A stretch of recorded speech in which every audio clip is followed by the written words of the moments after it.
கர்த்தருடைய பெரிதான நாமத்தினாலே உங்கள் யாவருக்கும் சமாதானம் உண்டாயிருப்பதாக. இந்த காலை வேளையில் இன்றைய ஆசிபலன்கள் நிகழ்ச்சி வாயிலாக தேவனுடைய வார்த்தைகளை உங்களோடு கூட பகிர்ந்து கொள்வதை கர்த்தருக்குள் மகிழ்கின்றேன்.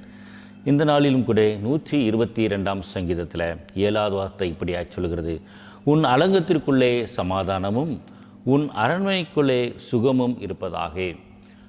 அதாவது இந்த உலகத்தில் நமக்கு நோயற்ற வாழ்வே குறைவற்ற செல்வம் என்று சொல்லி இன்றைக்கு பழமொழிகளில் நாம் பார்க்கின்றோம்.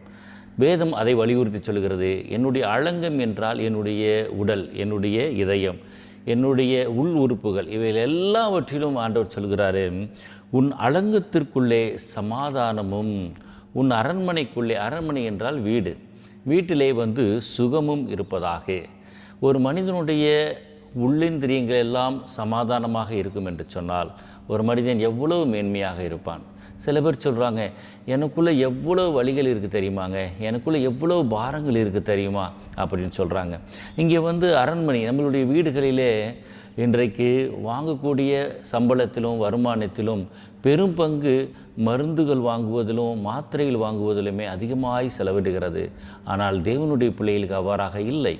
தேவன் சொல்கிறார், உன்னுடைய அலங்கத்திற்குள்ளே, உன்னுடைய உடலுக்குள்ளே சமாதானம் இருக்கும், உன்னுடைய அவயவங்கள் எல்லாம் சரியாய் இயங்கும், அதனதன் வேலைகளை சரியாய் செய்யும், உன்னுடைய வீட்டில் எப்பொழுதும் சுகமும் உண்டாயிருக்கும் என்று சொல்லி இந்த காலை வேளையிலே தேவன் நம்மை ஆசீர்வதிக்க வல்லவராக இருக்கின்றார். அதனாலே உங்களுடைய உடலை குறித்தோ குடும்பத்தில் உள்ளவர்களுடைய சுகத்தை குறித்தோ நீங்கள் எதற்கும் பயப்பட வேண்டாம், அஞ்ச வேண்டாம்.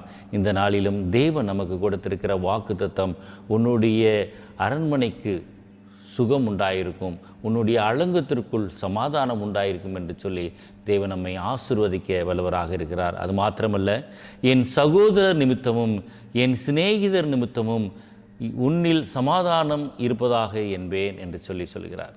இன்றைக்கு நமக்கு மிக முக்கியமானவர்கள் இந்த உலகத்தில் ஒரு சிலர் தாங்க. அதை நம்ம உடன் பிறந்தவர்களும் நம்முடைய நண்பர்களும், அவர்கள் நிமித்தமாக நமக்கு சமாதானம் உண்டாயிருக்கும் என்று சொல்லி இந்த நாளிலும் தேவன் நம்மை ஆசீர்வதிக்கிறார். ஜெபிப்போமா.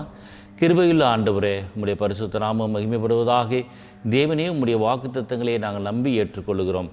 எங்களுடைய ஆண்டவரே, உம்முடைய கிருபை எங்களோடு கூட இருந்து எங்களுக்கு சமாதானமும் சுகமும் உண்டாயிருக்க இந்த நாளிலும் கிருபை செய்து எங்களை ஆசீர்வதிக்க வேண்டுமாய் மீட்பராகிய இயேசுவின் நல் நாமத்தின் மூலமாய் வேண்டிக் கொள்கிறோம். ஜீவனுள்ள நல்ல பிதாவே, ஆமேன்.